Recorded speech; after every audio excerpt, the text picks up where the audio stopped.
Hello everyone. सो आज हम लोग खोज का जो सेकंड सेट है या फिर हम लोग बोल सकते हैं कि जो 5 अक्टूबर को टेस्ट हुआ था उसका हम सॉल्यूशन डिस्कस करने वाले हैं। ओके, आई होप आपका एकदम अच्छी तरह से आपने फिजिक्स अटेम्प्ट किया होगा। बहुत इजी क्वेश्चन पेपर था, कुछ ऐसा डिफिकल्ट जैसी चीज नहीं थी। ओके, धीरे धीरे स्टार्ट करते हैं। कोई भी डाउट्स है आप कमेंट में लिख सकते हो या फिर आप लोग हमें डायरेक्ट अप्रोच कर सकते हो अगर in case of any doubts. Right, एक एक करके हम क्वेश्चन सॉल्व करते हैं। चलो, सो फर्स्ट क्वेश्चन से स्टार्ट करते हैं। The motion of an train is depicted as shown in the figure, based on the graph determine the average speed of the train. So बेटा हमको यहां पे पूछा है एवरेज स्पीड, और ग्राफ जो दे रखा है वो ऑलरेडी वेलोसिटी वर्सेस टाइम का दे रखा है। राइट, वेलोसिटी वर्सेस टाइम का ग्राफ दे रखा है और एवरेज स्पीड पूछा है। तो बेटा पहले तो हम एवरेज स्पीड का फॉर्मूला निकाल लेते हैं। सो हमको पता है कि एवरेज स्पीड होता है total distance divided by total time, total distance upon total time, right? This is your average speed. total distance कैसे निकाल सकते हैं? So बेटा इधर मैं देख सकता हूं कि velocity कभी नेगेटिव नहीं गई in the sense direction of the velocity is in one direction only. कोई एक ही डायरेक्शन में जा रहा है, वो अपोजिट डायरेक्शन में नहीं जा रहा है। राइट, सो अगर हम लोग इसका एरिया निकाल ले, area under the graph, that will give you a displacement. And because ये स्ट्रेट लाइन में ट्रैवल कर रहा है तो डिस्टेंस एंड डिस्प्लेसमेंट दोनों सेम होने वाले हैं। सो मैं डायरेक्ट एरिया निकाल लेता हूं ग्राफ का। So area under graph, so area under the graph हमको क्या देगा वो देख लेते हैं। सो एरिया आ जाएगा इस ट्राइंगल का एरिया। ट्राइंगल का एरिया का फॉर्मूला में पता है half into base into height. So मैं लिखूंगा हाफ इंटू बेस, बेस जो है वो 0 से लेके 140 तक। सो 140 इंटू हाइट, हाइट जो है वो 0 से लेके 90 तक, तो इंटू 90। सो 140 का हाफ करोगे आएगा 70 इंटू 90। राइट, 90 इंटू 7, 9 7 जा हो जाएगा 63 और 2 zeros लग जाएंगे तो 6300 मीटर। ये तुम्हारा डिस्टेंस ट्रैवल्ड आया। डिवाइडेड बाय टाइम करना है, टाइम कितना लग रहा है, टोटल टाइम लग रहा है 140। सो एवरेज स्पीड हो जाएगा 6300, या फिर मैं डायरेक्ट 70 इंटू 90 लिख लेते हैं। डिवाइडेड बाय क्या कर लेते हैं, divided by total time which is 140। तो 14 इंटू 10 लिख सकते हैं। 0 से गया 0, 14 5 जा 70, 9 5 जा 45। Right, so 45 metre per second is your average speed, 45 metre per second. Option A is correct. Okay, I hope ये आपको समझ में आया होगा। 9th स्टैंडर्ड का क्वेश्चन था, बहुत बेसिक है। ओके, आगे बढ़ते हैं क्वेश्चन नंबर 2 पे। क्वेश्चन नंबर 2 क्या कहता है, देखो ध्यान से। क्वेश्चन नंबर 2 में है the ratio of the length of the 2 wires made of the same material is 1:3। मतलब 2 वायर हैं, उसका लेंथ का रेशियो दे रखा है। Right, yes, length of the 2 wire made of the same material is 1:3। Same material है मतलब resistivity same होगी, ρ1 equals to ρ2। Their volume are in the ratio 2:3, मतलब V1 by V2 is equals to 2:3। What is the ratio of the resistance? तो बेटा हमको पता है कि रेजिस्टेंस का फॉर्मूला क्या है, फॉर्मूला है रो एल बाई ए। इधर हमें लेंथ का रेशियो दे रखा है और वॉल्यूम का रेशियो दे रखा है। राइट, हमें एरिया का रेशियो भी चाहिए होगा, या फिर हम एक काम कर सकते हैं, ये जो फॉर्मूला है R equal to rho L upon A, उसको मैं ऊपर और नीचे एल से मल्टीप्लाई कर देता हूं। सो इधर एल से मल्टीप्लाई और इधर भी एल से मल्टीप्लाई कर दिया, तो ये आ जाएगा रो L square upon area into length हो जाएगा वॉल्यूम। राइट, सो अपने पास फॉर्मूला आ गया रेजिस्टेंस का, R is equals to rho L square by V. Right, अगर अब मुझे R1 अपॉन R2 निकालना है तो ये हो जाएगा रो1 L1 square by V1। So R1 upon R2 निकालना है तो R1 की वैल्यू को लिख सकता हूं, फर्स्ट की resistivity which is rho into L का स्क्वायर मतलब L1 का square upon V1 wall by R2 को लिखना है तो रो2 L2 स्क्वायर अपॉन V2। अब बेटा रेजिस्टिविटी दोनों के सेम है बिकॉज मटेरियल सेम है, रेजिस्टिविटी सिर्फ और सिर्फ मटेरियल पे डिपेंड कर रहा है। राइट, सो वो कैंसिल हो गया, बचा क्या इधर, तो इधर बचा L1 square upon L2 square into ये उल्टा चला जाएगा, सो V2 बाई V1 आ जाएगा।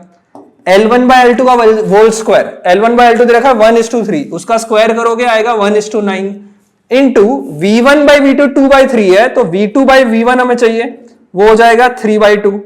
सो दिस मल्टीप्लाई बाई 3/2, 3 से बेटा कट हो जाएगा तो ये आएगा 1/6। तो R1 अपॉन R2 जो आएगा, R1 is to R2 जो आएगा वो आएगा 1/6। Right? So option number D is correct in this question, right? Question number 2 आपका हो गया। हम लोग बढ़ते आगे क्वेश्चन नंबर 3 पे। An object is place in front of plane mirror, okay? So एक प्लेन मिरर है, प्लेन मिरर के सामने एक ऑब्जेक्ट को हमने रखा है, let's say this is an object.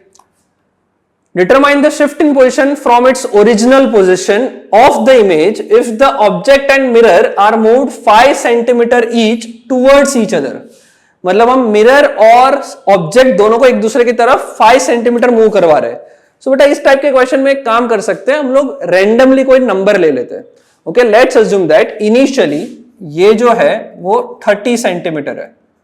अगर ये 30 सेंटीमीटर है तो हमको पता है बेटा इसकी जो इमेज बनेगी वो भी यहां से 30 सेंटीमीटर दूर बनेगी, right? So this is the original image. अब हमें यह करना है कि मिरर एंड ऑब्जेक्ट दोनों को शिफ्ट करना है और फाइनल इमेज जो बनेगा उसका इनिशियल इमेज से शिफ्ट दिखाना है। तो मैं एक काम करता हूं, मैं एक पहले तो कलर ऑफ पेन चेंज करके मैं अब दूसरा डायग्राम बना रहा हूं। दूसरा डायग्राम में क्या हो रहा है, मिरर 5 सेंटीमीटर मूव किया, so let's say this is new position of mirror. Object भी 5 सेंटीमीटर मूव किया towards the mirror, so this is new position of object. तो ये डिस्टेंस कितना हो जाएगा, मैं बोल सकता हूं कि पहले 30 था, ये 5 है, ये 5 है, तो 5 और 5 10 जितना कम हो गया, तो अब ये डिस्टेंस हो जाएगा 20 सेंटीमीटर, राइट? आई थिंक ये शायद कलर दिख नहीं रहा हो, मैं सेम चीज को व्हाइट में एक बार रिप्रेजेंट कर लेता हूं कि लेट से ये नया पोजीशन ऑफ ऑब्जेक्ट, ये नया पोजीशन ऑफ मिरर आ गया और ये डिस्टेंस जो आया वो आया 20 सेंटीमीटर। हमको पता है बेटा जितना ऑब्जेक्ट दूर है मिरर से उतना ही दूर मिरर भी अपनी इमेज बनाएगा। सो जो नई इमेज होगी ये हो गया, राइट? अब हमको दो इमेज जो बन रही है उसमें शिफ्ट कितना है, मतलब ओरिजिनल इमेज और न्यू इमेज के बीच का डिस्टेंस चाहिए। उसके लिए सबसे पहले बेटा एक रेफरेंस लेना पड़ेगा कि कहां से मैं डिस्टेंस को मेजर करूं। तो लेट्स अज्यूम दैट मैं ये जो पुराना ओरिजिनल ऑब्जेक्ट है उससे रेफरेंस मान लेता हूं। तो यहां से ये टोटल डिस्टेंस हो गया 30 + 30 60 सेंटीमीटर। मतलब इनिशियली ओरिजिनल ऑब्जेक्ट से ओरिजिनल इमेज 60 सेंटीमीटर दूर था और जो नई इमेज बनी वो कितनी दूर बनी हुई।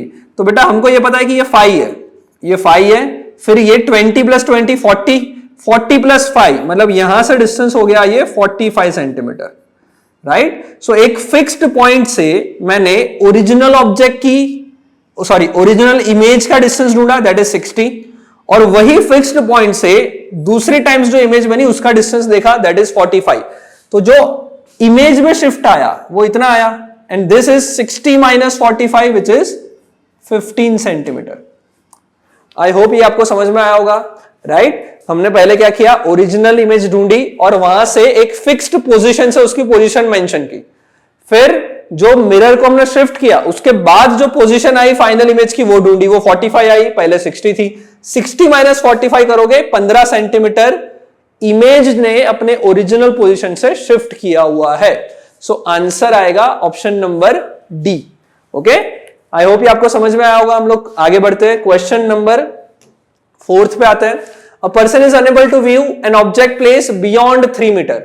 सो बेटा ये लाइन समझ के आपको समझ में आया होगा, पढ़ के समझ में आया होगा कि एक पर्सन है जिसको मायोपिया हुआ है, बिकॉज ये 3 मीटर के बाहर कुछ नहीं देख सकता, राइट? सो मैं बोलूंगा कि let's say this is our I, this is retina, और यहां से 3 मीटर तक इस इंसान को सब दिख रहा है, बट 3 मीटर के बाद कुछ नहीं दिख रहा है, राइट?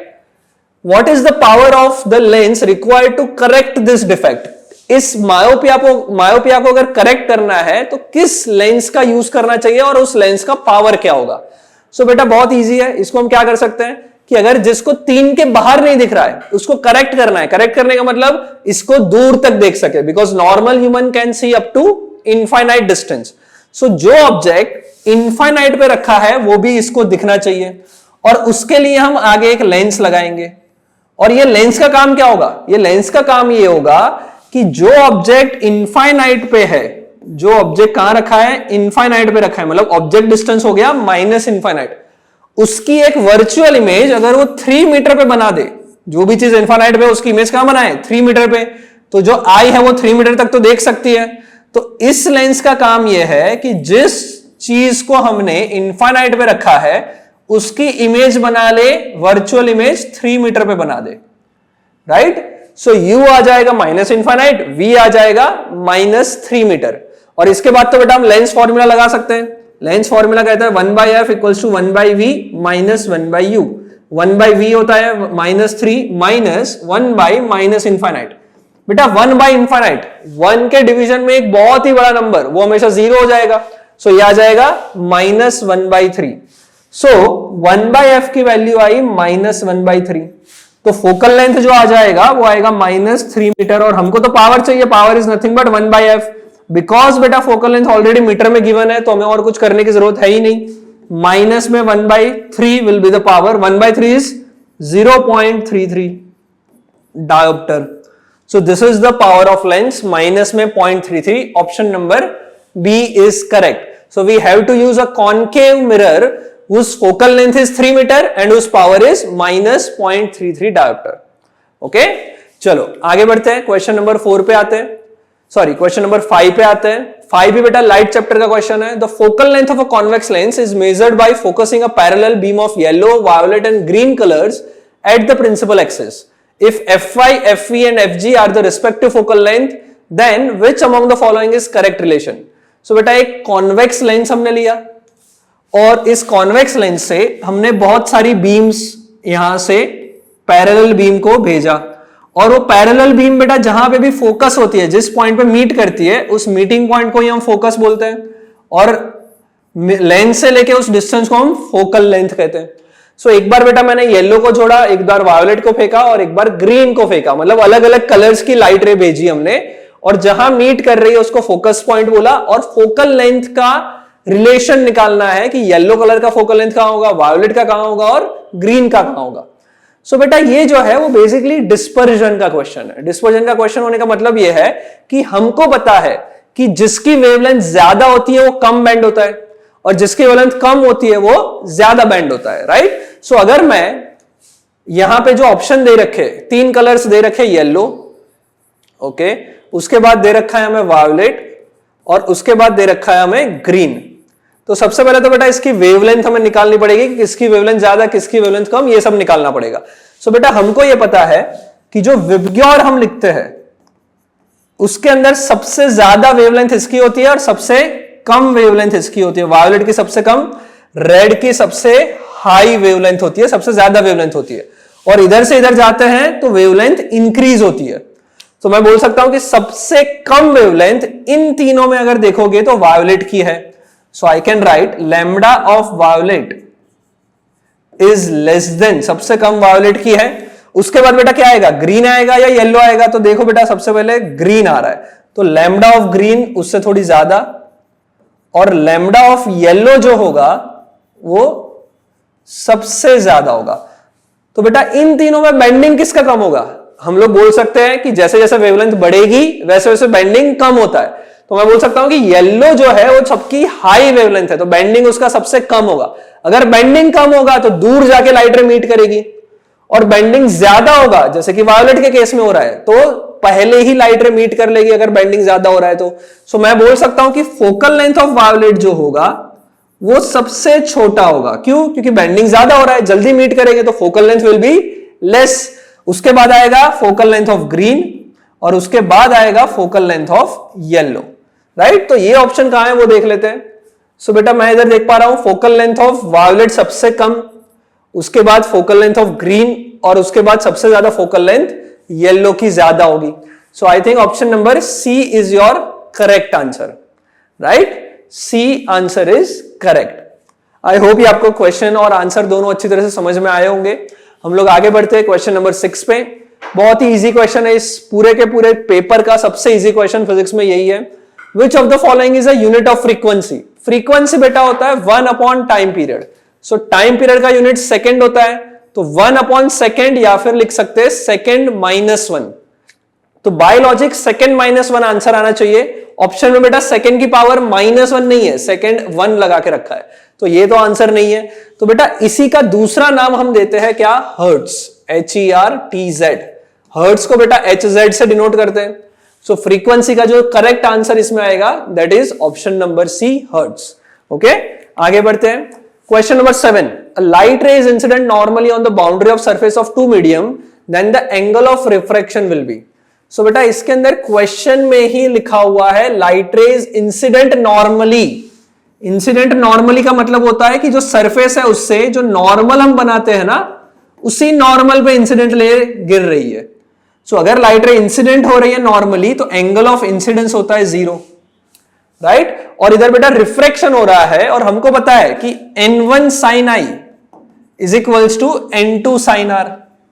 अगर इसमें बेटा साइन i ही 0 है तो ये पूरा टर्म 0 हो गया, तो 0 इक्वल्स टू साइन r, तो एंगल ऑफ रिफ्रैक्शन भी कितना आएगा 0 डिग्री।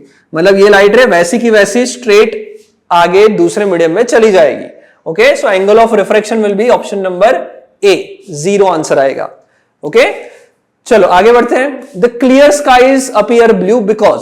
सो बेटा ये स्कैटरिंग के ऊपर क्वेश्चन है।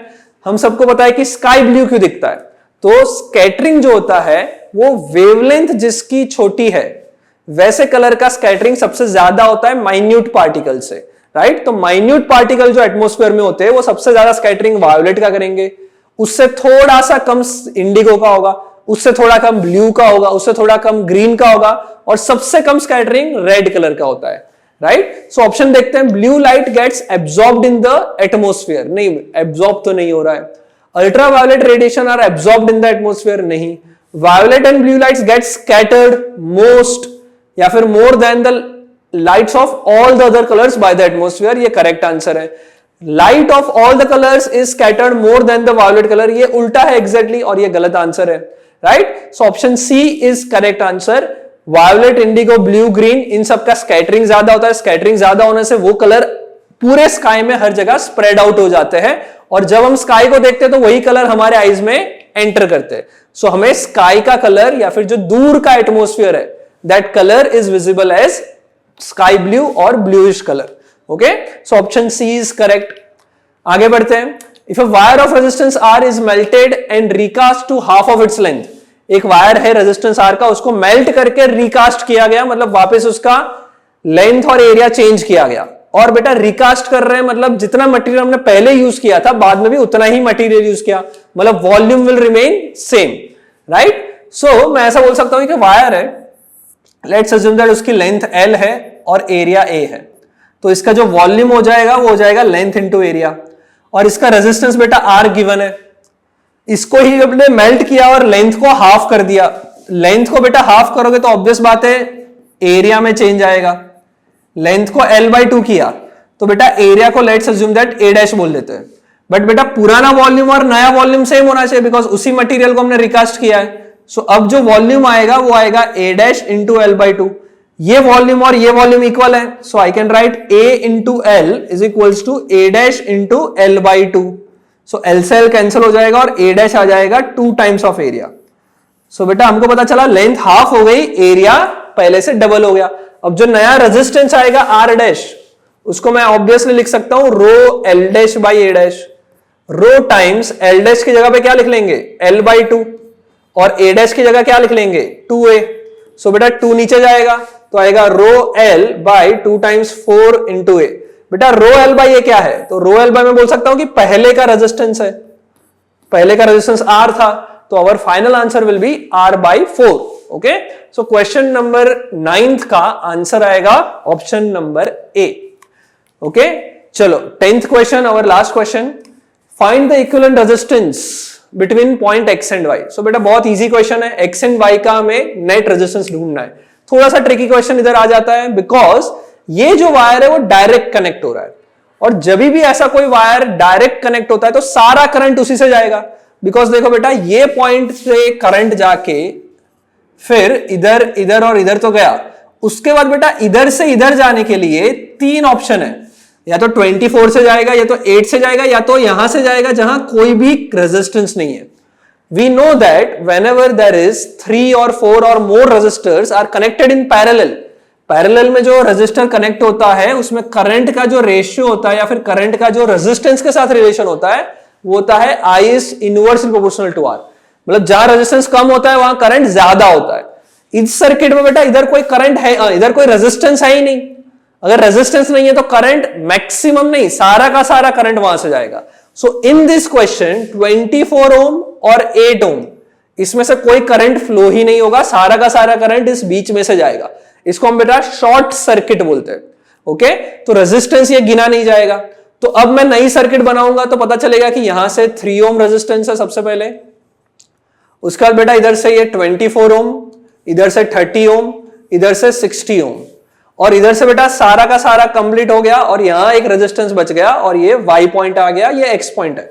सो this is our new circuit. 3 ओम यहां पे आएगा 20, यहां पे 30, यहां पे 60, और ये जो है वो 1 ओम है। अब बेटा 20, 30 और 60 जो है वो क्या है, पैरेलल कनेक्शन हो गया, और 30 और 60 और 20 का नेट रेजिस्टेंस अगर निकालेंगे तो 1/R equals to 1/20 plus 1/30 plus 1/60। ये एलसीएम आएगा बेटा 60, इसको मल्टीप्लाई करना पड़ेगा 3 से, इसको करना पड़ेगा 2 से, इसको 1 से अपॉन 60, तो ये आएगा 6/60 विच इज 1/10। अब बेटा 1/10 जो है वो 1 अपॉन R आया, तो R की वैल्यू आ जाएगी 10 ओम। मतलब ये तीनों को हटा के मैं 10 ओम का एक रेजिस्टेंस लगा सकता हूं। So our new circuit will be like this, right, point X, फिर यहां पे 3 ओम, फिर यहां पे 10 ओम और यहां पे 1 ओम। सो नेट अब ये तीनों सीरीज में है, तो 10 प्लस 3 प्लस 1 करके 14 ohm will be our answer. Option number B is correct answer. Okay, अगर कोई भी डाउट है आप कमेंट में लिख सकते हैं। Thank you very much for watching this video. Bye bye.